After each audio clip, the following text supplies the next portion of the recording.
Grace, mercy, and peace to you, Internet, and welcome to Lutheran in a Strange Land. Just have a quick one-off episode for you this time. It's not part of a series or anything. But with Easter upon us, there is a seasonally appropriate question that's raised around this time of year, which is Easter really a pagan holiday in disguise? And that's a bit of nonsense that we hear every Christmas and every Easter, which, along with Pentecost are the big holidays of the church. So, as the story goes, early Christians, in an effort to make their religion more appealing to the masses, they culturally appropriated some of the big pagan celebrations, right? And then they slapped a Christian veneer on top of them and stole them and claimed them as their own.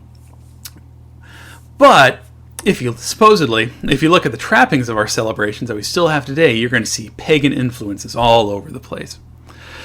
No, it's not true. We'll get into why in a second. But understand the rhetorical and dialectical points of this theory, of this narrative. The dialectical point is to claim that, Christianity isn't based on truth or anything that happened. It's just, it evolved out of old pagan religion. So it's really nothing new. It's just the same thing, same old paganism with a different veneer on it.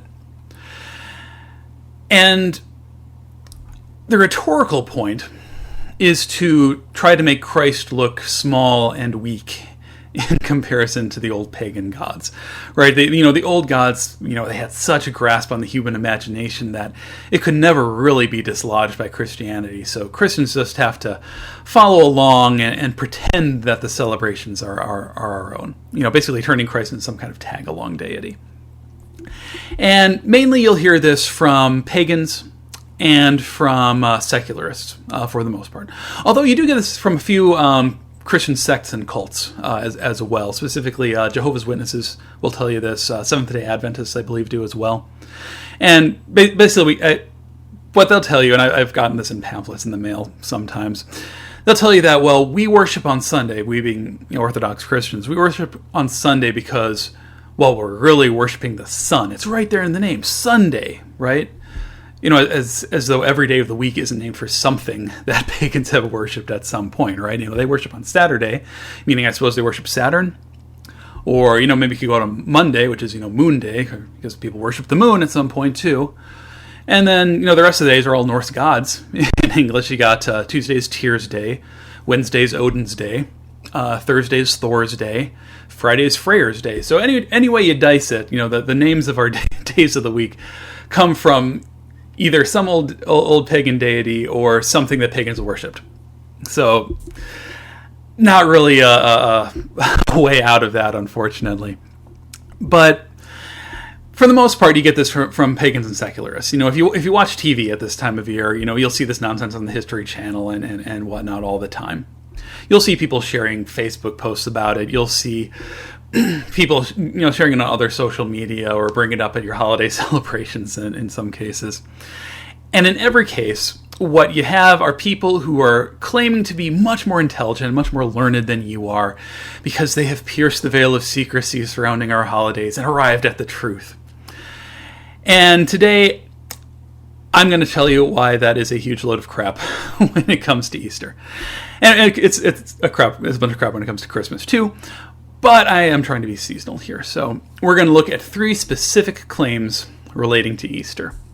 First off, do we celebrate Easter in the spring because we co-opted pagan springtime festivals, spring equinox festivals? And again, the story goes, we had to replace a pagan festival with one of our own, so that's when we decided to schedule Easter and celebrate that. So obviously no, and it's a very obvious no in this case, because from the very beginning, there is another very key non-pagan festival that is directly connected to the Passion narrative, and that is Passover, which is not a pagan holiday. That is a Jewish holiday. And the date for Easter has always, from the very beginning, been tied to the date of Passover and not to any pagan holiday. And you can see this very easily, not simply because of how obviously the facts line up there, but you could also tell it because there were a number of historical debates among Christians about how exactly to place Easter and when to celebrate it in relation to Passover, and that's always what the debates were about. In the 2nd century, you had arguments about whether we should celebrate Easter on Passover itself, that's the 14th day of the Hebrew month of Abib, or on the first Sunday following Passover. And people would argue about that. And ultimately Sunday won out. That's when we do it now. But you notice they were not arguing over which pagan holiday to use. They were arguing over on Passover or the Sunday after Passover. That was the argument. Same thing in the 4th century. You had arguments over how to exactly calculate the date of Passover, because Hebrew calendar is lunar. 13 months doesn't exactly match up to a solar year. And so there's always some fluidity as to when the date of Passover actually comes. So some people did it based on seasonal observations, which varied from place to place. And so you had different people in different places holding Passover at different times of year. And so you had Christians celebrating Easter at different times of year, depending on where they lived. And so the church in the 4th century thought, hey, wouldn't it be awesome if we all celebrated Easter on the same day? And so they got together and decided to establish a more consistent method, which is where Passover would be the first full moon following the spring equinox, and Easter would be the first Sunday following that calculated date for Passover.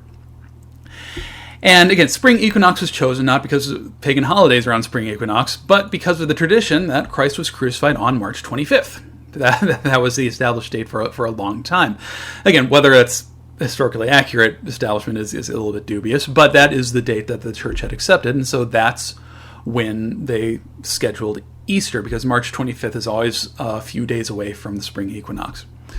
So you could tie it, to the Passion narrative, to the crucifixion, while still maintaining that lunar astronomical basis for the timing, which makes the earliest possible date for Easter being March 22nd, and then the latest is April 25th, depending on exactly when the moon lines up there.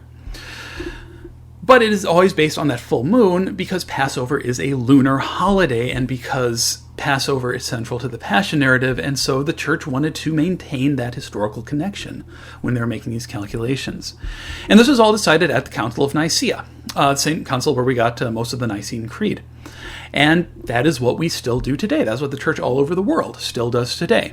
And yeah, the Western and Eastern churches do celebrate Easter on different days, but we use the same system. We both use that same system. The difference is that the Eastern Church still uses the Julian calendar for ecclesial dates, whereas the Western Church has moved on to the Gregorian calendar. That's why the Eastern and Western churches have that discrepancy there, but they use the same system to calculate the date of Passover and therefore Easter. And you look at all these arguments, and nowhere in any of those arguments was anybody haggling over any pagan holidays. It was always biblically based from the very beginning. Even in the arguments, even when they were developing the traditions, it was all rooted in the Passion narrative, in the crucifixion and resurrection of Jesus Christ. So, no, it's not. Easter is not a stolen springtime festival from pagans. So, second question. Well, what about this name Easter? Is this based on a pagan goddess? Because you'll notice that in most Romance languages, the name for Easter is based on Pascha, which is Passover in Latin. But in English and German, it's different. We have this entirely different word, Easter, that we use for the holiday. So where does that come from? Could it be Ishtar, the ancient Babylonian fertility goddess? Because obviously, Easter, Ishtar, come on. And that's pretty much all the theory has going for it. This was proposed by a fellow named Alexander Hillsop back in 1853. And truthfully, that was the majority of his rationale. Easter sounds kind of like Ishtar. And the reason this flew for him was because he was another one of these Enlightenment guys who we've been talking about in the series on theological liberalism. And like all of them, he assumed his conclusion. He assumed that Easter was originally a pagan fertility festival, based on being in spring, again, getting all that wrong, and also having egg and bunny symbols associated with it. So we already talked about the day. We'll talk about some of the symbols a little bit later on. But he had that conclusion. He knew in his mind that Easter had evolved from a pagan holiday, because religions evolve. And his only task then was to find a goddess that matched, and Ishtar sounded the closest. And, so why would a bunch of Proto-Englishmen and Germanic tribes be worshipping a Babylonian fertility goddess when there's absolutely no historical record of any real linguistic or cultural connection going on there? And Hillstop's explanation was Druids. Druids. Which is an easy explanation to say, but not a really meaningful one, because Druids didn't really write about themselves. So people can assign pretty much anything they want to the Druids. So it makes them a very convenient explanation for that. But it is an argument from absence. There is nothing there. It's just, he knew it had to come from somewhere. We don't know what the Druids believed, so it had to be the Druids. Not sound reasoning, not good historical reasoning. And it's basically an attempt to explain away the fact that there is no historical documentation for the theory. Druids was just his excuse for not being able to find any real evidence. So where does it actually come from? What it actually comes from is from an archaic name for April. And I'm going off written sources here, so I'm probably going to be butchering some of these, but basically Ostermonath, very old name for April. And again, why April? Because April is the month that Easter is most likely to take place in. But wait.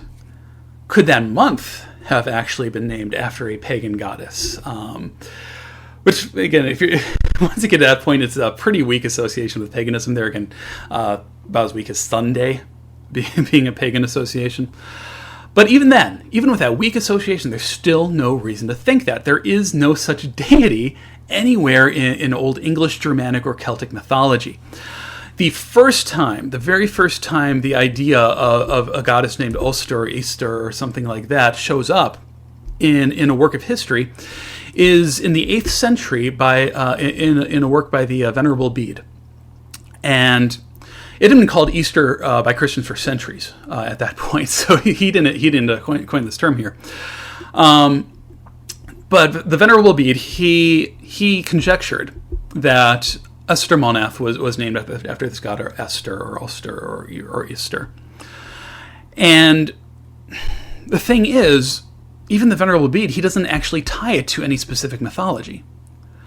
It's just a bare assertion. He doesn't present much of a case for that. And it's very interesting when you look at the other months that he talks about, because he does that with two of the 12 months. I forget which the other one is offhand.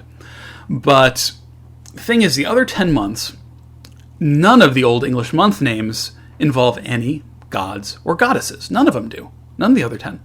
Instead, you get things like Trimilky, which is May, and Trimilky, it's milk the cows 3 times a day month, basically. You get stuff like, Blood Month, which is Slaughter the Cattle month, which is November.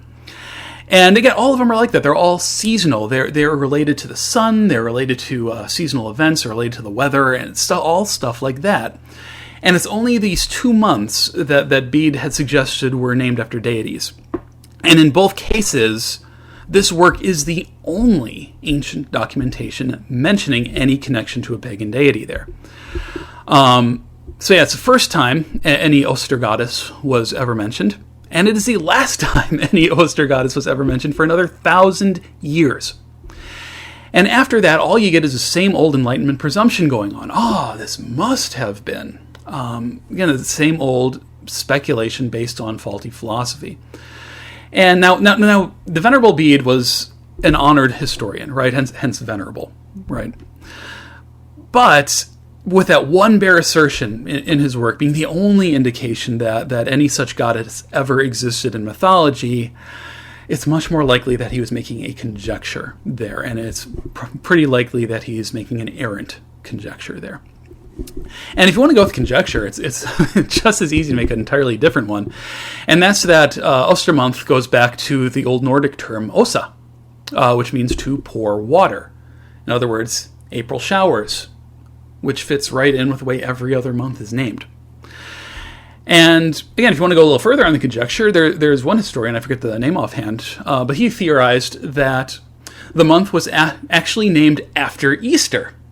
Rather than Easter being named after the month was named after Easter because in the early church, Easter was the day that you basically did a year's worth of baptisms on Easter as part of the celebration. It's pour water month. Pour water, baptisms.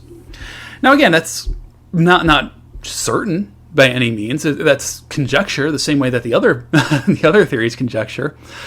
But if you're going to judge the two, baptism month is a much better conjecture. It's a clearly better one for two reasons. First, it maintains the same kind of naming convention that you get for the other months of the year. It indicates a seasonal activity. And second, you don't have to make up an entire mythology for which there is no evidence in order to make your explanation work. Occam's razor clearly favors the simpler explanation there, which is either that it's pouring water month in the sense that it rains a lot in April, or pouring water month in the sense that you get baptisms at Easter. Both of those are better explanations. So, no, Easter is not named after Ishtar or any other pagan goddess. Last question. Are Easter eggs, what's up with them? Are these really pagan fertility symbols that Christians adopted when they stole this holiday from them? Well, once again, there's absolutely no historical documentation to suggest this is the case. It's all more conjecture. Because there are, after all, lots of pagan mythologies in which eggs are used as fertility symbols. But that doesn't say much. It's not exactly surprising that eggs are fertility symbols, because eggs are literally fertility in action. Water is wet. Eggs are fertility symbols. Yeah, not a whole lot of connection there. But what you can actually find historical documentation for is the season of Lent. That is how the whole season and this practice started. Lent was originally a 40-day fast kept by the early Christians immediately preceding Easter, which is where we get our church season of Lent today. And of course, during this fast, you could not eat any meat or poultry, which included eggs. You couldn't eat any eggs. But then, when the fast is over, you would break your fast, you would breakfast on Easter morning.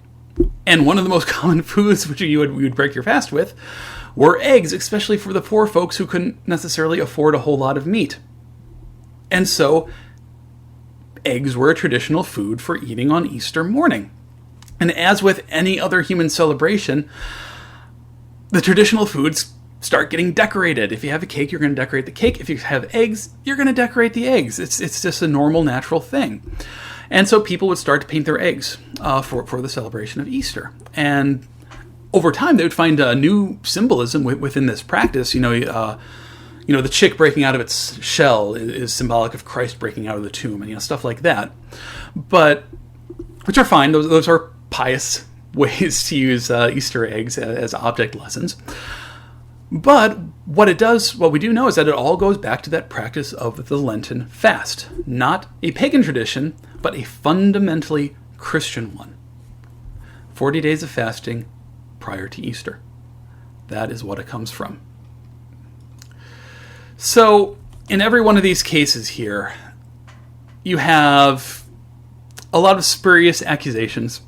You have a lot of narrative. You have a lot of dishonest conjecture from people who are not particularly good thinkers, but nevertheless posed as intellectuals. But if you're actually looking for historical evidence for any pagan connections to Easter, there isn't. There isn't. It's not from the time, not from the name, not from a lot of our traditions within that. So I hope all of you have a blessed Easter and celebrate it without any fear that you are somehow inadvertently celebrating some kind of pagan occurrence, pagan deity, or anything like that. It's Christian. It is wonderful. Good news.